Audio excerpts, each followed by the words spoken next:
అంటే పదో పరకో ఇవ్వడం ఎవరైనా కూడా అత్యంత సహజంగా చేసేది. అయితే కానీ సాటి డ్రైవర్ల సంక్షేమమే ధ్యేయంగా ఒక సాధారణ డ్రైవర్ ఏకంగా ఆత్మహత్య యత్నానికే సంసిద్ధుడయ్యాడు. ప్రస్తుతం మనతో ఆ డ్రైవర్ అన్వర్ భాష మనతో ఉన్నారు. తనతో మాట్లాడి అసలు అతనికి ఉన్న డ్రైవర్లకు ఉన్న సమస్య ఏంటో, అసలు ఆ సమస్య వెనుకున్న మూలాలు ఏంటో తెలుసుకునే ప్రయత్నం చేద్దాం.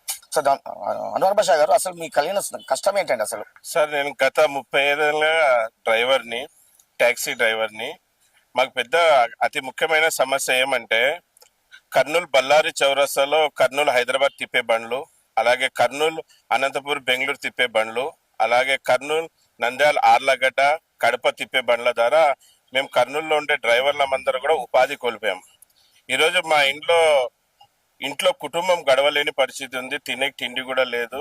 దాని కారణంగా నేను చాలా సార్లు కలెక్టర్ గారి దృష్టికి మా సమస్యను తీసుకోవడం జరిగింది. అలాగే ఆర్టీఓ డిటిసి గారి దృష్టికి కూడా తీసుకోవడం జరిగింది. మరి చాలా మంచి కలెక్టర్ మాకు ఉన్నారు.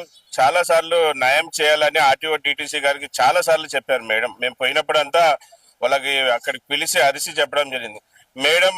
మేడం చెప్తే అప్పుడేమో వాళ్ళు న్యాయం చేస్తామమ్మా, వాళ్ళకి పరిష్కారం చేస్తామని కలెక్టర్ గారు ముందు చెప్తారే కానీ మాకు ఎటువంటి న్యాయం చేయడం లేదు, న్యాయం జరగడం లేదు. మళ్ళీ లెటర్ ఇచ్చి నాకు యాసిడ్కి వచ్చేసింది. ఇంకా ఎట్లా బతకలేకపోతున్నాను, కుటుంబాన్ని పోషించుకోలేకపోతున్నాను. అలాగే ఒక సంఘానికి నేను లీడర్ కూడా, సేఫ్టీ డ్రైవర్ అసోసియేషన్కి. నా సంఘంలో